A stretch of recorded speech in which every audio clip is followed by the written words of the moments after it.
art experts, art critics, and the idea is that we see the production from the two sides, and the artists have the opportunity to, in case of Lisa, to go to Italy. She was there for the award in the edition, but besides being present at the festival, she had the chance to go and visit some of week in Johannesburg. Yesterday she landed and she had the chance to visit some artist studios and to meet some South African artists that I'm not going to mention today, but today she's here. She's going to the Apartheid Museum and to see all the different artistic reality that we have in Johannesburg. And today is an occasion for the two of them to exchange views with all of you. Over the years, this is the third edition, 10 videos were shortlisted for each edition. So now we have 30 videos. So the Centro Luigi Di Sarro has created an archive of the main production in Italy and South Africa of video art. The gender are different, the themes are discussed by the artists are similar, different, or the different approaches. So it's very interesting to see how each artist use the same tool, that is video art, in a different way, or sometimes in a very similar way. They come from different reality, they come from different country, but there are a lot of communalities. It can be, because sometimes it's the subject, climate change, for example, or gender issues. Sometimes it's the things that the art world is universal, and the art message is really universal. And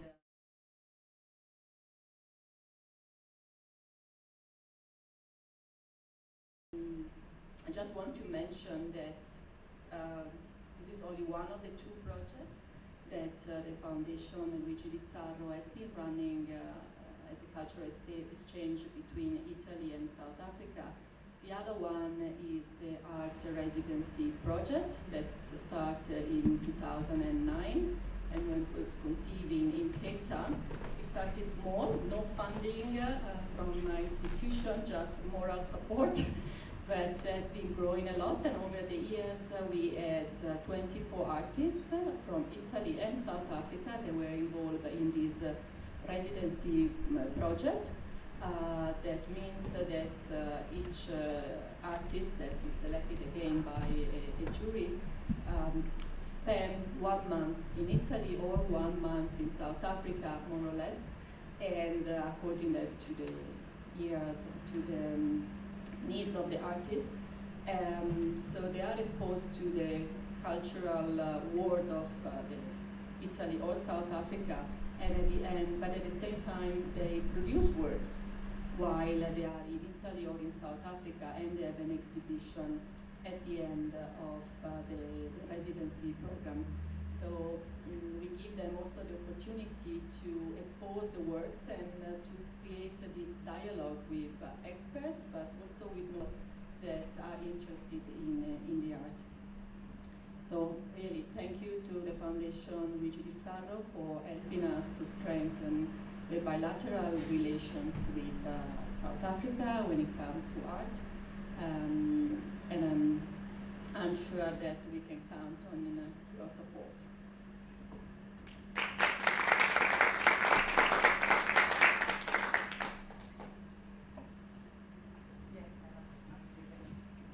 Good morning, everybody, and a very warm welcome to UJ Art Center. I'm Karabo Mjali, and I'm the operations manager and producer of UJ Arts and Culture.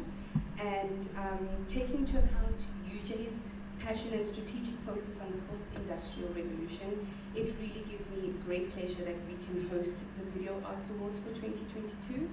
UJ Arts and Culture is a division of the Faculty of Art, Design and Architecture, and being associated with the Video Arts Art Awards directly aligns to our faculty's goals and producing the best artists in South Africa. In addition, UJ Arts and Culture has also produced a film that we actually premiered earlier this year. So I'd really like to congratulate the winners and the 8 finalists. This is my chance to say something, just to thank to all that are coming. I'm here to represent the Centro Luigi Di Saro, which is the organization that promotes the Video Art Awards, as the consul said. She told quite everything about our work here in South Africa, so I have no to add many words, but I want to really thank you, all those who supported the project, and first of all, the General Consul in Johannesburg, because she gave us the opportunity, as she said, to spread our project from Cape Town, where we born, to another part of the country. And it's important because we had a lot of application from different areas, not only from Cape Town, and it's important that we travel in the country just to meet artists and to give the opportunity to interact with us, not only with the email for an application. So I'm particularly happy to be here, particularly happy to be in a university of Johannesburg, that it's the place where we want to stay, in the middle of the students, in the middle of the artists at the beginning of their career. I also want to take the chance to greet all the people that are following us from Italy and maybe from other parts of the South Africa, because we have a streaming now on YouTube, so they can see what we are going to do now, and I want to greet all them, because there are the artists that participate from Italy that probably are following us to see what we are doing here, so that it's the technical possibilities that we have now that keep the prize very enlarged in the world. And let me say something about the idea behind this project.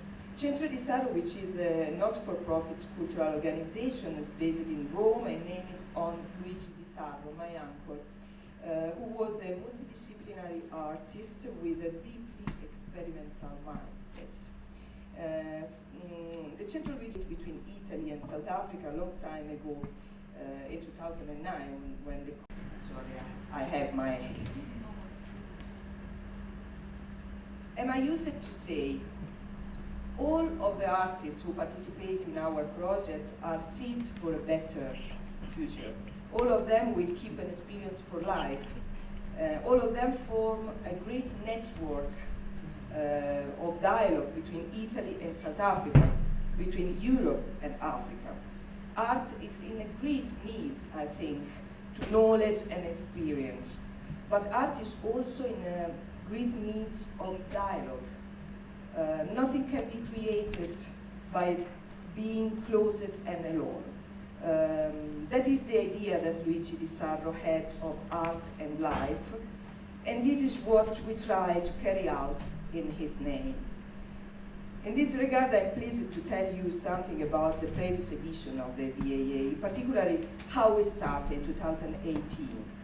We had to invent the prize, the rules. We had to decide how to organize the selection and subsequent promotion of the artworks. We wanted to be a prize for artistic quality, first of all, of course, but also, in fact, an opportunity for dialogue. For this reason,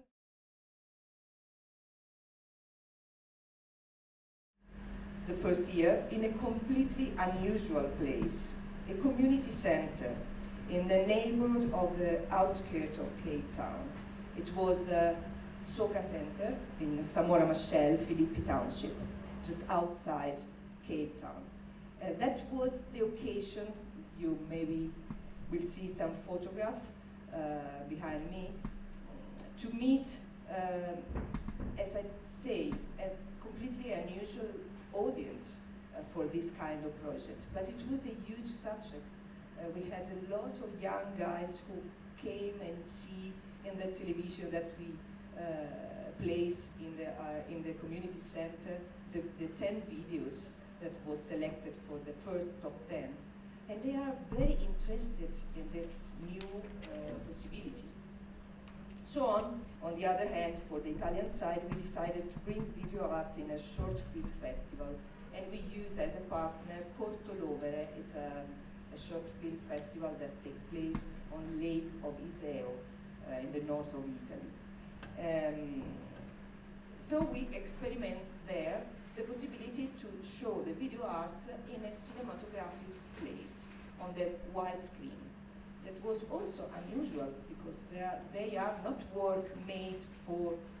So the second year we went to the Labie Cinema in Cape Town, which is a temple of the VAA cinema in South Africa, I think. It's a very, very old cinema, not for the Italian roots. It's not that the reason because we decided to take that place, but because it is an old cinema. And also that it works very well. We had a lot of people that follow the.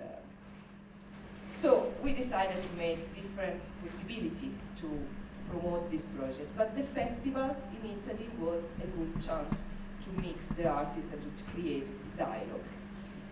For this third edition, what can I add to that?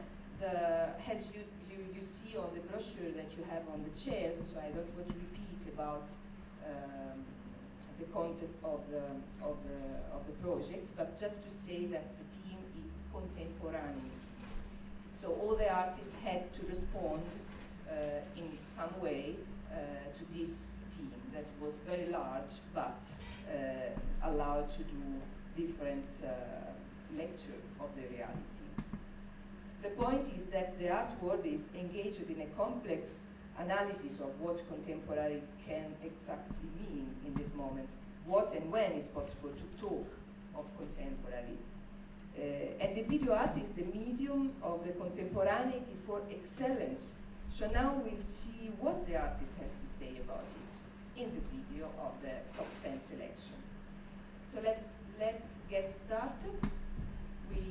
Now we can close the light and we can start to see the first 8 finalists before we will see the winner and we talk with them.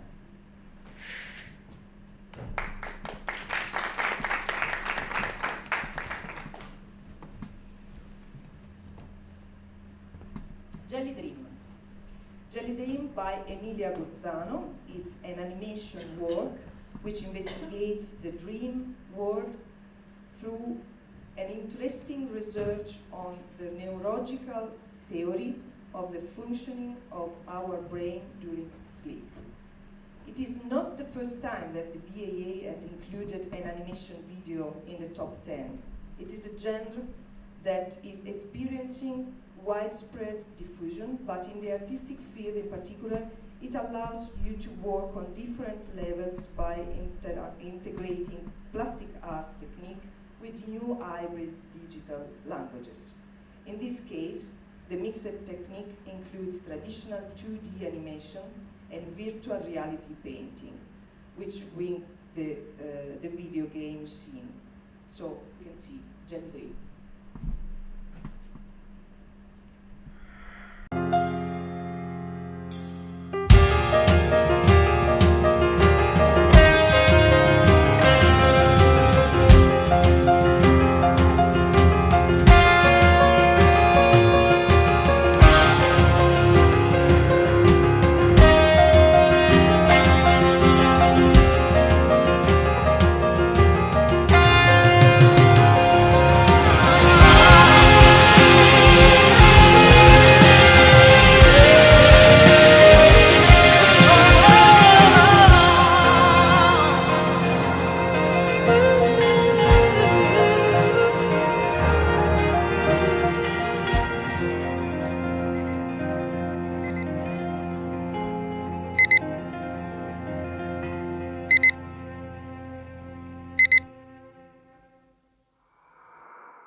Daniela Lucarno.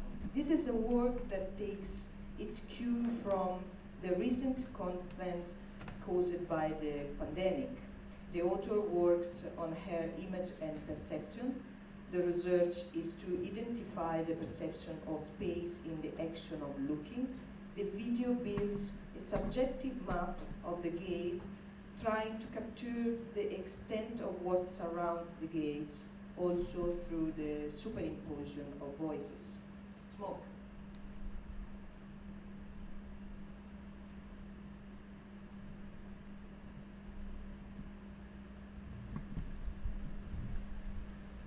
Ho sognato un punto bianco che si muoveva. Sembrava scappare da qualcosa e poi perdersi in una distrazione.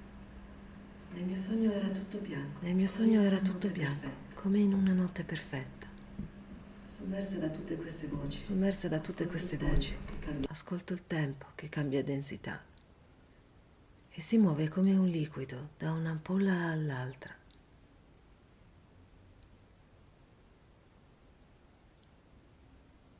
Che cos'è un luogo? Cosa vedo se chiudo gli occhi? Il nostro correre incerto verso una direzione, diluito nel tempo, ci nasconde la meta. L'idea di andare e dimenticare. Dimentichiamo il luogo. Siamo in un giardino di vetro, da dove guardiamo il mondo.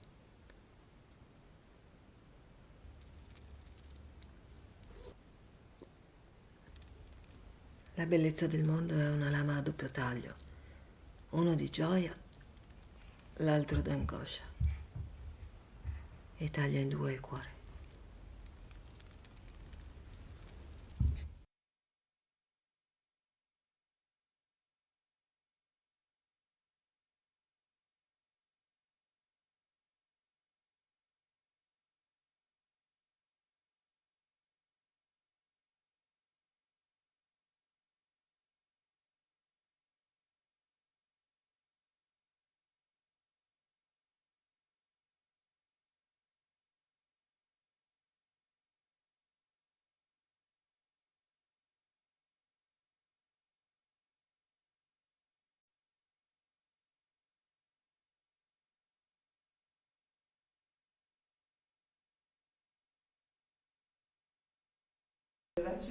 Rationalization of the two human dimensions, that of doing and that of dreaming.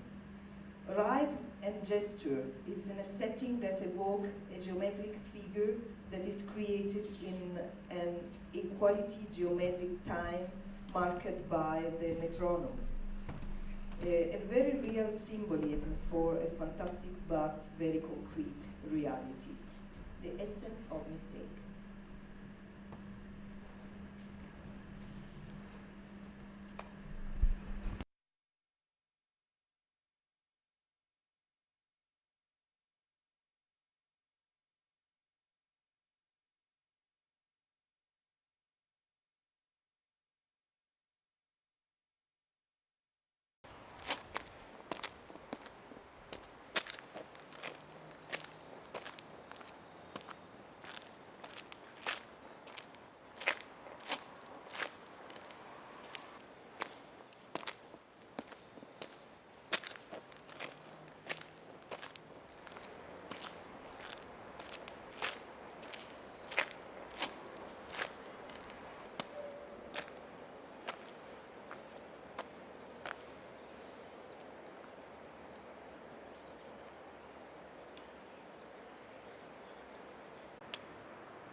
by Li Zhou Xuan. With this very performative work, we enter in a highly discussed territory of the net, internet. The artist stages our daily lives and tries to identify in the cocoon that comfort zone in which we all tend to hole up. Beyond the cinephile, it is worth dwelling on the meaning of the object which is at the basis of the scenic action, the cocoon sculpture, and for the filmic part, the construction of a work, the video, that envelope and involves another work, the cocoon sculpture. Cocoon.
of South African selection.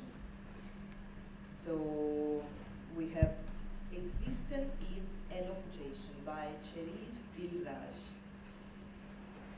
Here art, as often happens, is confronted with the history and actuality. In this video, the author passionately denounces the problem of the denied land, which unfortunately still creates conflict in many parts of the world. Here, the space is called a space that is not only physical, but also metaphysical. Existence is an occupation.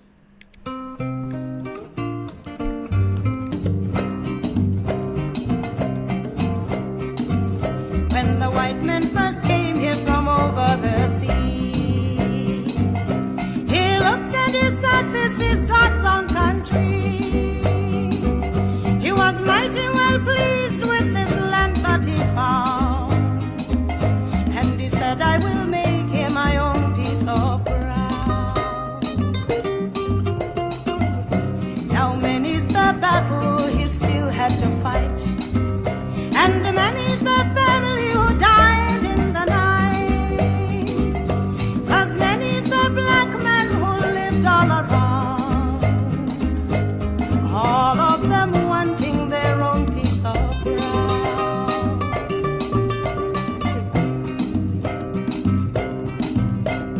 Then one fine day in 1883, gold was discovered in good quantity. Now the country was rich and was richer than planned, and each digger wanted his own piece of land. White diggers were few and the gold was so deep. Black man was called 'cause his labor was cheap. With cruel and a shovel, it's all underground. 6 pennies a day to tender the ground. Now this land is so rich, and it seems strange to me that the black man whose labor has helped it to be cannot enjoy the fruits that abound. He's uprooted and kicked from his own piece of land. Why some people say, "Now don't you worry, we'll get you a nice piece of reserved territory, but I'll give my love that 10 million can be found on a miserable 30% of the ground." Yes, some people say, "Now don't you worry, you can always find jobs in the white man's city, but don't stay too long and don't stay too deep, for you're bound to disturb the white man in his sleep."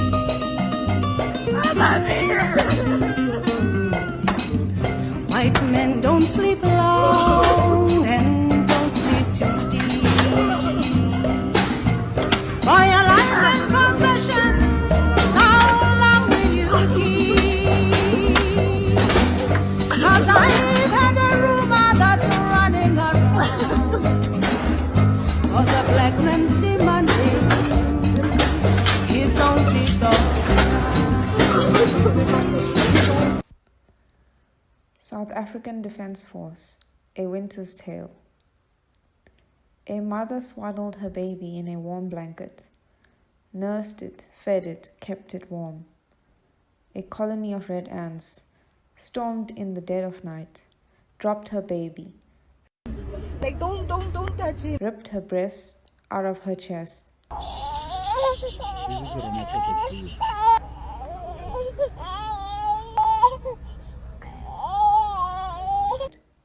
Stop crying, they said. This is personal, they said. Like, no, sir, I don't want to see if things are personal. Aimed a kick at it, just to incite trauma. Threw a brick at an 8-year-old girl. They said, keep talking, I'll shoot you. shoved a gun into a pregnant mother's stomach, arrested her husband for protecting the body of someone else, dragged a naked man out of his bath, dragged a woman out by her ankles, demolished everything around her. Don't touch me! Don't fucking touch me! Why? In the middle of winter, before a storm, removed everyone from their land, left them with nothing. Today, the way they didn't get us out peacefully, they threw away all our things, broke everything, our dishes, our cell phones. Hit his knuckles with a hammer.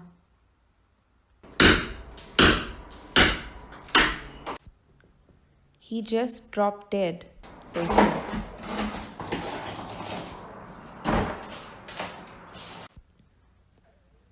He was 16, eating biscuits outside his gate. He was behind his back in his shack, slammed on his body found in a station cell.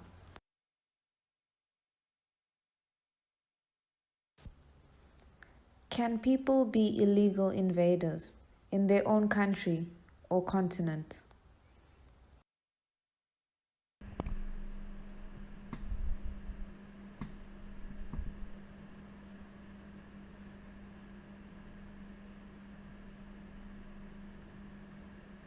Syncopation. This work is created in collaboration between Tendai Charles Schuma and Dumisani Jair. It is once again a work that looks to the social, to the very current theme of migrants that afflicts not only Europe but also Africa. Quite classic storytelling video, but played on levels that intersect not only for the choice of the colors, filters and shot, but also for the languages and chase each other. Syncopation.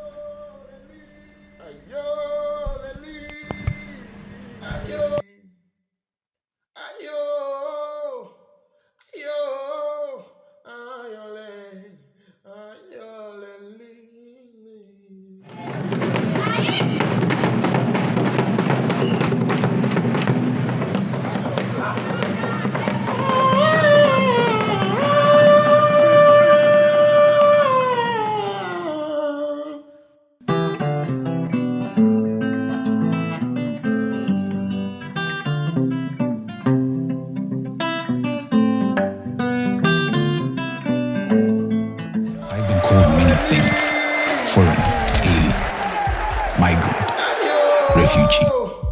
I prefer the craftsman.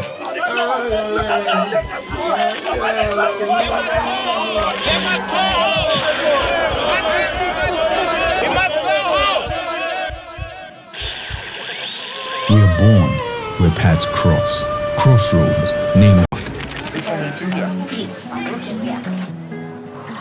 So, what side of Ghana are you from? I'm from Kumasi. I'm from Safari, next to Accra. At these crossroads, between a bitter end and a fruitful beginning, I've realized, in all my running away, I was running towards becoming a better me. Everyone in this world is an immigrant somewhere. Human, inside out.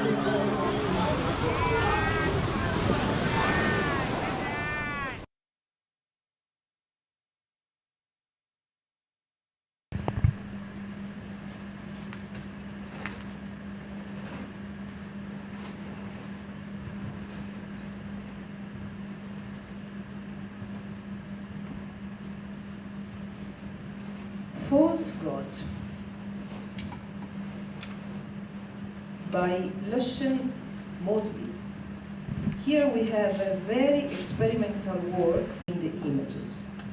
The soundtrack specially created by the artist is also part of the work, of course. False God.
Hidden meanings through a technique that mixes thoughts and images about our present. There is the pandemic. There is the world of social networks, isolation, and willingness to react. The reference declared by the artist is to the technique of the exquisite corpse, the collective construction of the narrative object which refers to the surrealism between time.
The VAA third edition jury awarded the prize are Voices from a Divided Fortune by Lisa Grobler and Che Viva by Giulia Savorani, who has been here in Johannesburg since yesterday, thanks to the prize that will allow her to a series of visits and meetings here in Johannesburg. So, before to hear directly from the winners something about their work, let's see the videos and then we will listen them. So let's start with the winning video of the South African selection. I'll read for you the reason of the award. For the poetic nature of the story and the ability to paint on the images through those signs and colors which are the basis of the author's entire artistic research, for having told us an intimate and secret story, and for having done it with the brushes of emotions, the VAA jury awarded the first prize with a trip to Italy to Voices from a Divided Fountain by Lisa Krobler.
we see the other winner works, Che Viva by Giulia Savorani.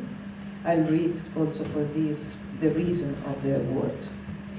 The theme of violence, and above all of the role of the spectator of violence, which is extremely topical, and the use of pictorial work, animation, and image mixing, for the quality of the artistic technique and the acuteness of the cultural metaphor, the VAA jury assigned the first prize with a trip to South Africa to Giulia Savorani's Che Viva.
The director of the Investec Cape Town Art Fair. So this is the people who decided who is in the spec. So Lisa before, and then, and of course we wait for your question for interaction with them.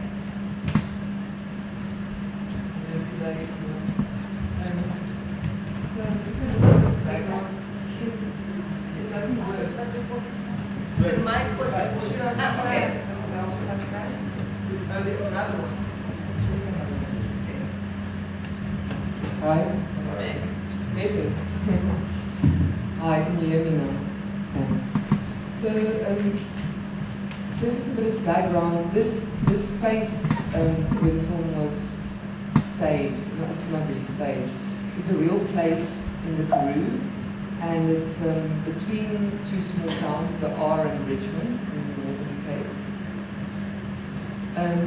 And someone told me about this very fancy hotel, which was one of the first hotels with underwater heating in South Africa back in the early 20th century. And it was meant to be a follow-on from the Mikey's Fontaine Hotel that still exists to this very day. It was a Russian entrepreneur that built the hotel. But the reason there was a hotel there in the first place, and it only existed for a few decades, was because at that time people traveled a lot by train from Cape Town to Johannesburg, and they would stop halfway and spend some time there. And so we drove into this landscape to go and try and find this hotel. I was there with some artists from other parts of the world. And what was really interesting was that you drive and then there's no GPS and then there's no anything much, and then after an hour you see a small palm tree in the vicinity, and that's the only way that we knew, oh, it must be that way. So we drove for quite a long time and then arrived at this ruin that was strangely out of place because it looked like a bit of a mini Arc de Triomphe in the middle of nowhere. And one kind of wonders how this architecture ended up there in the first place as well.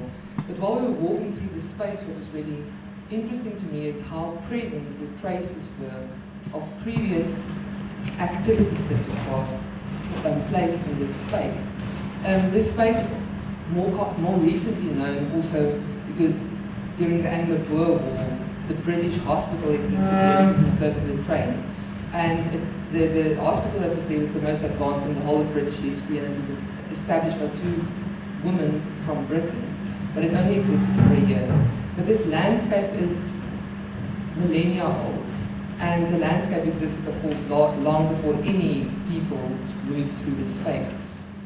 And what was really beautiful for me when I was standing there and the breeze was blowing also was this kind of almost echoes of stories from previous times. And I tried in this film, I think, to convey different narratives that I read up on after going to the space. You know, voices from first the first bow instruments also stem from this area, but there's rumored to be a ghost that plays the violin, which is of course a much later in life addition. But then we had the nomads pass through this landscape, but in the end, the landscape existed and is basically the space that holds the stories.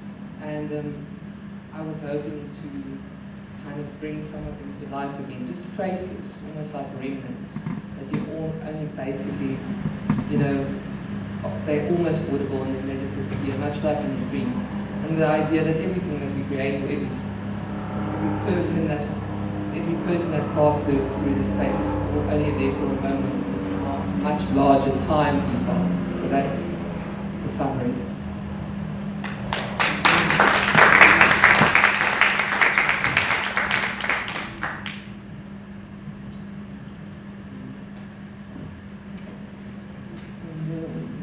About my film, Kiliga.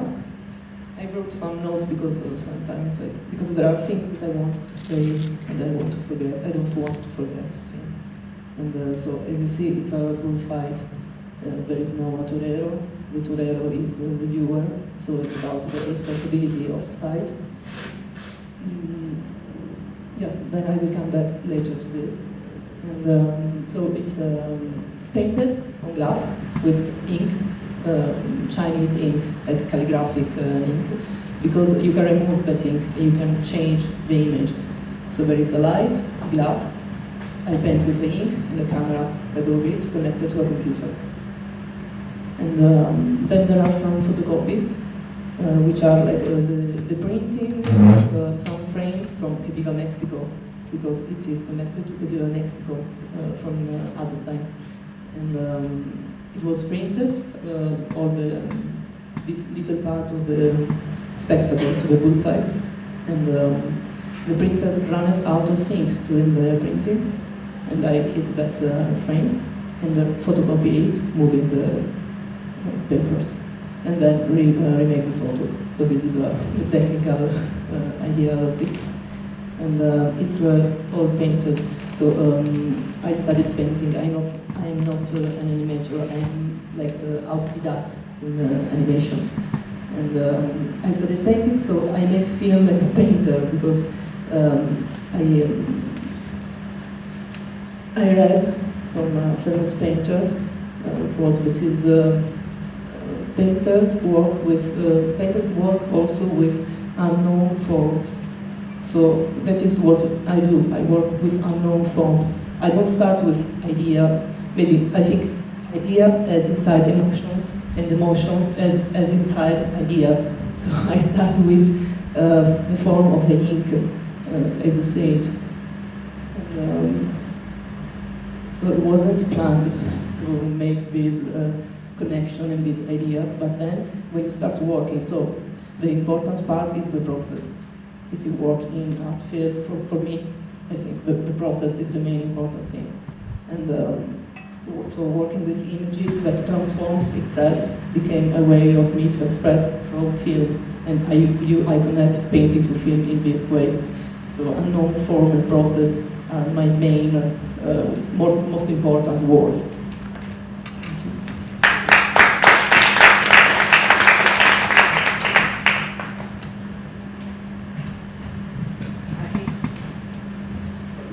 I think also Lisa has something to say about the connection between your art process and these videos, because we see that it's very related to your painting, for example, or to your artworks.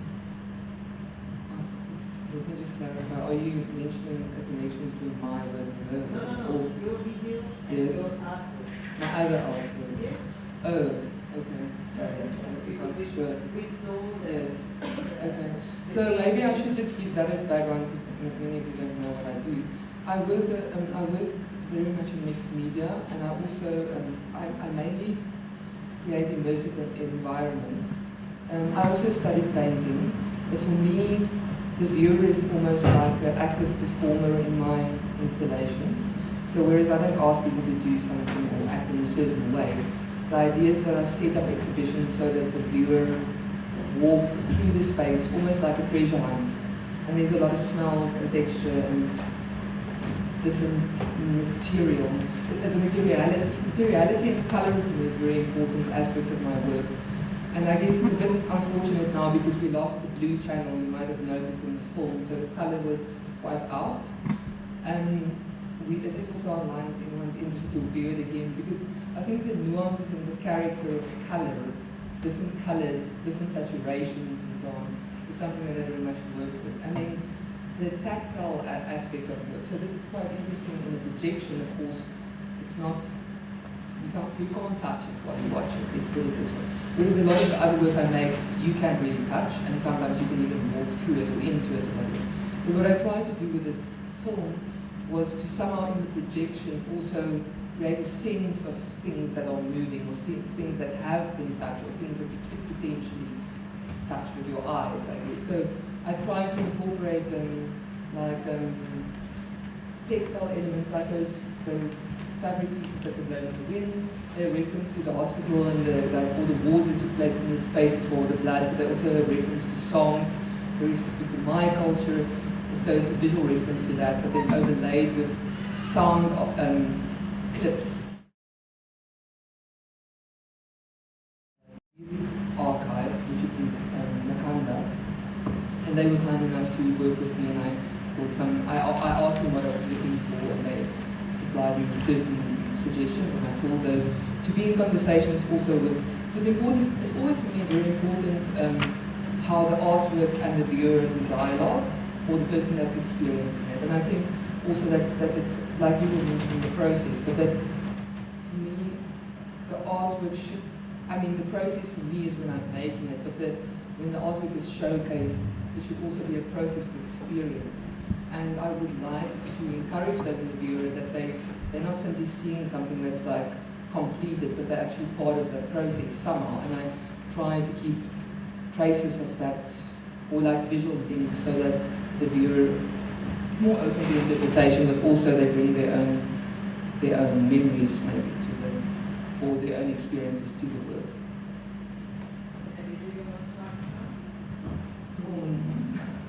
No, yes, I was thinking about the sound, because mine is a very short film, and I did also the sound. All the sounds are made in my studio, let's say. There are only some sounds taken from the web, but it's like made by me. The rumors of the, I don't know, of the path of the bulls, I made it. And the sound, don't know if you have questions. Someone have any question?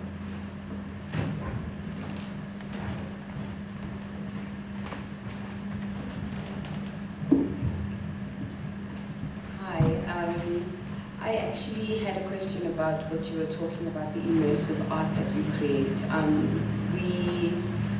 This year we produced a play that was an immersive experience in the Free State, and then we're going to be doing it again next year. And apart from the work that I do here, I also freelance as a set designer, and I've been designing the set for this immersive experience, but I don't actually, I've never done an immersive experience before, so I'm really interested in knowing what elements you think are required in something that is an immersive experience, because I'm also writing a research paper on this